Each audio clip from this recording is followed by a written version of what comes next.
So it is first thing in the morning. I am barely awake yet. For those of you who are new to my channel, thank you so much for clicking on this video. I just want to give you a quick overview of how I like to do wear tests for foundations. I do like to keep things as bare as possible. I really do want to give the foundation a chance to show how it performs without any extra help of primers, setting powders, setting sprays, anything like that. I do need to leave the house today, so first I am going to go in with a little bit of under eye concealer. This is the NARS Soft Matte Complete Concealer, and then at the end I will draw on eyebrows and mascara, but that is it. So just going to jump right into this wear test and start talking about the product. For those who are interested, I did do a comparison video of the NARS Soft Matte Complete Concealer against their famous Radiant Creamy Concealer. I almost forgot the name. I'll pop that link to that video down in the description box below. So here we are finally going in with the Givenchy Matissime Velvet Foundation. I'm going to be using just my regular kabuki brush with the help of a beauty blender as needed. So here we go.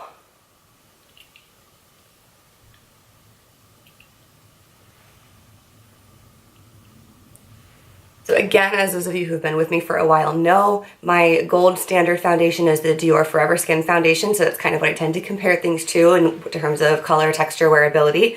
The way that this is kind of starting to drip puts me very much in mind of that texture, very liquidy, which generally bodes well for a light application. So pretty excited to see that. I'm going to start blending it out here a little bit.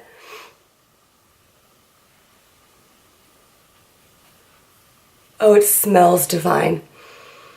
Ooh, it is blending so seamlessly, and I'm guessing that they, like Dior, have some kind of signature scent that they put in their cosmetics because that smells so good. I am really impressed with how well that blended out. It looks even so smooth across my cheeks that typically where I would go in with a beauty blender to dab extra product out of the pores, I'm realistically not even seeing a reason to. I'm going to go a little bit around my hairline just in case, but the way it's setting on my cheeks and in my T-zone is just amazing. I'm really impressed with how well that blended out. The texture feels very light.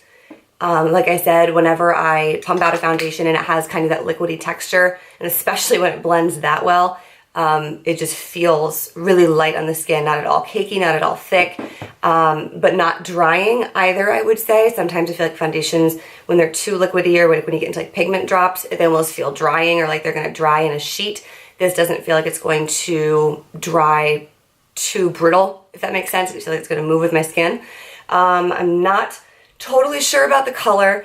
I did order two. This color, which I'll talk about more later, is number 5 Matte Honey, which it's supposed to have a warm undertone. And then I also purchased color number 3 in Matte Sand, which is supposed to have a neutral undertone.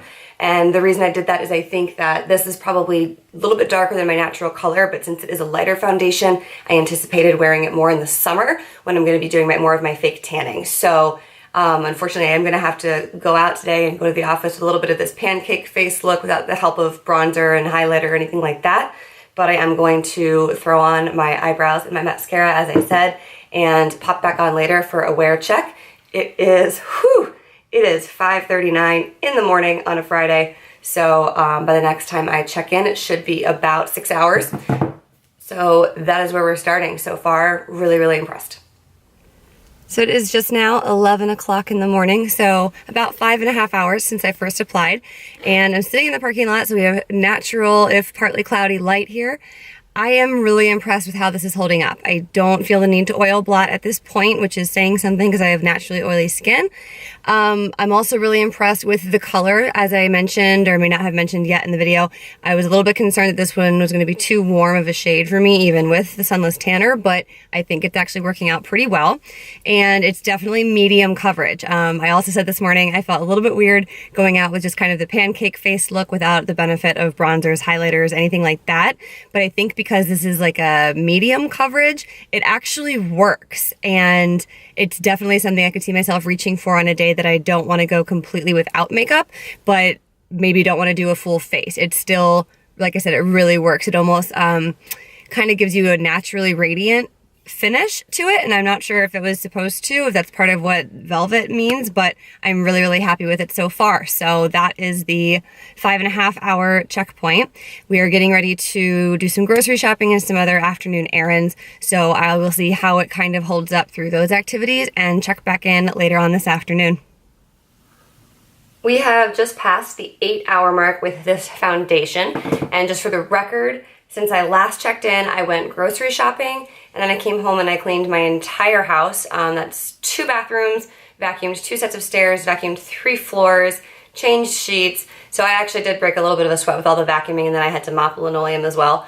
So I am feeling a little oily, and I definitely feel a need to blot. So I thought I would just pop on here and show you guys what we're dealing with. You can definitely see I'm getting a little bit oily, but really not too bad. I actually, when I stopped doing housework and checked the mirror, I thought it was gonna be a slick, moved around, patchy mess. And I was actually really impressed with how well it seems to be controlling the oil and still actually holding up even against my higher body temperature. So obviously not like a high intensity workout or anything, but definitely a little bit of a sweat. So I'm going to go ahead and blot at this point.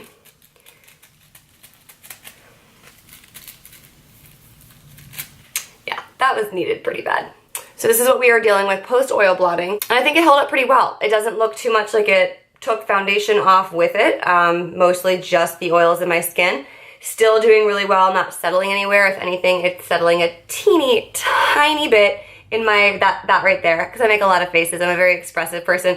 So this right in the middle, but not up here on my forehead lines, and definitely none of the weird caking or whatever that happens around the smile lines on my mouth. So, still really, really happy with it. We are at 8 hours, you guys, of no primer, no powder, no sprays, nothing else on my face except my eyebrows. And that is really impressive for a foundation, especially for it to still be wearing evenly. It's not like coming off along my jawline, and you know what I mean? It's not caking up anywhere, sliding around. I'm really, really impressed. And I am having unfaithful thoughts about my Dior foundation. I'm not gonna lie. So we're gonna get through the end of this wear test, and then I will lay it out for you. I'm gonna give it a couple more hours after I have my afternoon coffee. I have a couple more errands to run, and one of those errands is to return one of the colors that I purchased. So I just wanted to run through that with you very quickly at this point in the wear test. So the one thing I would say about this foundation is for its launch, they didn't really come out with a whole lot of colors for it. I feel like they seemed to have only neutral colors at the really light or really dark end of the spectrum. And in the middle, it seemed like most were either gonna be a pink undertone or a yellow undertone. I am neither. Pink undertones look really pink and white on me, and generally speaking, warm undertones look really yellow against my skin. So I did what I said I wasn't planning on doing. I bought 2 colors because I knew these were gonna sell out and I didn't want to buy the wrong one. So this is the other color that I purchased, and I'll put them side by side for you. So this color is matte number 3. I think the shade is called, let me look it up, hang on, Matte Sand. So this is matte number 3, Matte Sand. This was supposed to be a light with neutral undertones, and I think that's true, but it's really, really light. This color is matte number 5, which is a light, I think, with yellow undertones. The reason I did not buy the number 4, which would be right between them, is because it has pink undertones, and I knew that that would just be all wrong. So these are the 2. And again, number 5 is the one that I decided to wear today because being that this is a lighter foundation and I assumed I'd be wearing it more in the summertime, that's kind of what I wanted. So that is kind of just what they look like. I am going to go ahead and return the lighter of the 2 colors because I just think it's way too light. Even without a tan, I think when I put this all over my face, it's gonna look like white clown makeup. So that one is gonna go back.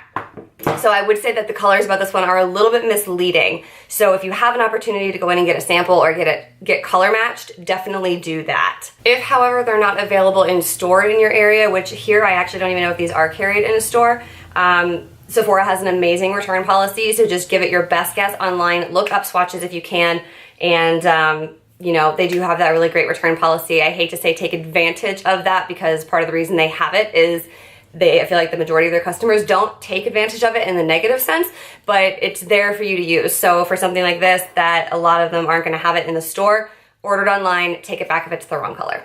So that is my little bit about the colors that it comes in, and again, it is almost 2 o'clock in the afternoon, so I'm going to give it a couple more hours and pop back on one more time and let you know what I think.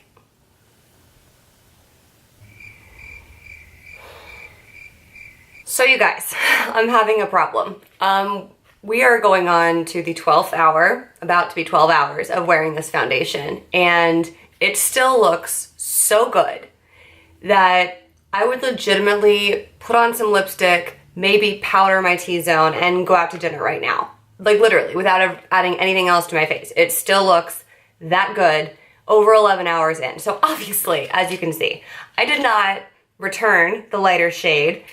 I couldn't bring myself to do it. I felt like this is the first time since I discovered the Dior Forever Skin that I have been this impressed by a foundation, and I can see myself wanting to wear it even when I'm not sunless tanned. So I figured I would save the lighter color for when I stop sunless tanning or whatever, maybe even combine the two if my tan is lighter, whatever I need to do to make it work, because I am that impressed with this. Obviously, still no powder, no nothing on my face, and I am in disbelief, actually. I keep checking my face, looking for flaws, looking for something wrong, and it's still not settling into lines, it's still not doing anything wrong.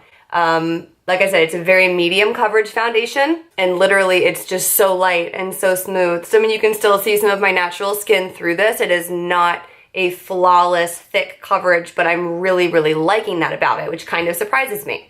I'm about to take this off at this point because I feel like if I did have primer and powder and everything else working with it, this would definitely hit 12 hours and beyond. But I'm gonna go and get a workout in right now, and I always try to take my makeup off before I do a workout. So barring anything strange happening with my skin in the way of redness or irritation or any kind of breakout, this may have officially knocked my Dior out of its #1 spot. And if you've followed me for any length of time, you know that is huge. That is really, really saying something. So I will do one final wrap up tonight after it's been washed off for a little while and let you know, just in case my skin has any kind of strange reaction to it. But you guys, seriously, the Givenchy foundation, holy crap.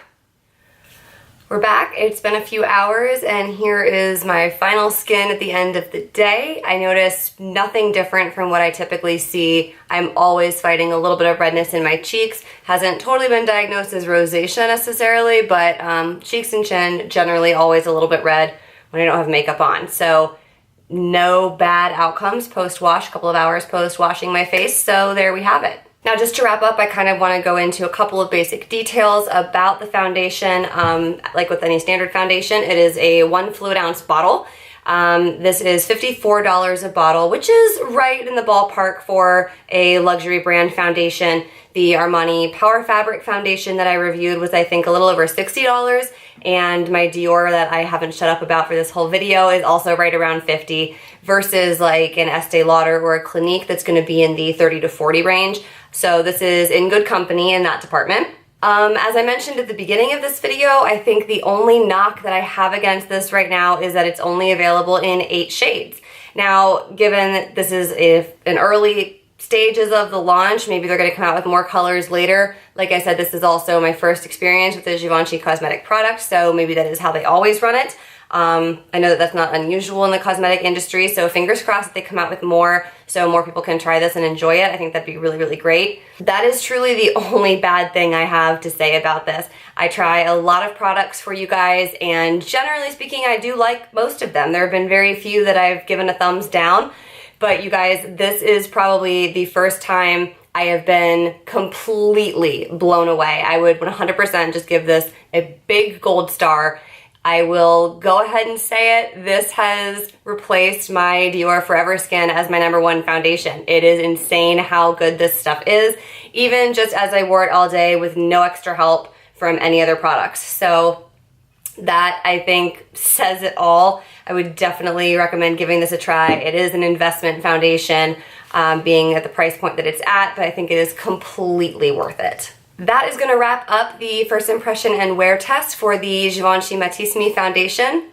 which, by the way, I think that's how you pronounce it. I'm not even sure. I did a little bit of research trying to find it in other videos. Everybody kind of just sort of stumbles over it. Nobody really seems to know exactly how to say it, so I'm gonna go with Matissime. As always, thank you so much for spending your time with me. If you enjoyed the video, please do give it a thumbs up and click subscribe on your way out. Also, before you go, I'll give you a quick preview of the product I'll be reviewing for next week's video.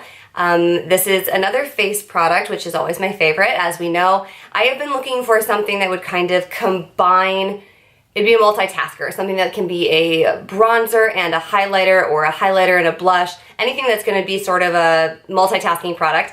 And I found this one by Lancome. I have been using it for about a week and I'm pretty happy with it. So I'm excited to talk to you guys about that. Again, if you want to know when that video is released, just click subscribe down below, and I will see you guys in my next video. Bye!